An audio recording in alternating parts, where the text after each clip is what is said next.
Isang 46 anyos na lalaki ang inaresto ng mga otoridad matapos mahuli sa checkpoint at makuhanan ng hinihinalang shabu sa San Jose Road, Purok 16, Barangay Fatima, bandang alas 11:30 ng gabi noong Hunyo 11 taong kasalukuyan. Kinilala ang sospek na si alias Tan, may asawa at residente ng Barangay San Jose, General Santos City. Batay sa ulat, minamaneho ng sospek ang isang motorsiklong walang headlight, walang plaka at hindi naka-helmet at mabilis na tumakas ng pinara ng mga otoridad. Makalipas ang maikling habulan, nasukol rin siya ng mga operatiba. Habang isinasagawa ang pag-aresto, nakitaan ang sospek ng 2 pakete ng hinihinalang shabu na nakasilid sa loob ng kanyang driver's license pouch.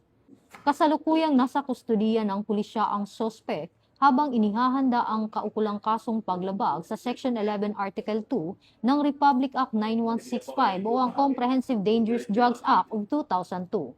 Paalala ng pulisya sa publiko na maging maingat at sumunod sa mga batas trapiko at alituntunin sa checkpoint. Iwasan ang pagmamaneho ng walang helmet, walang plaka o hindi kumpletong ilaw ng sasakyan. Mahigpit ding ipinapaalala na ang pagdadala ng iligal na droga ay may kaukulang parusa sa ilalim ng batas. Makipagtulungan sa mga otoridad upang mapanatili ang kaligtasan at kaayusan sa ating komunidad.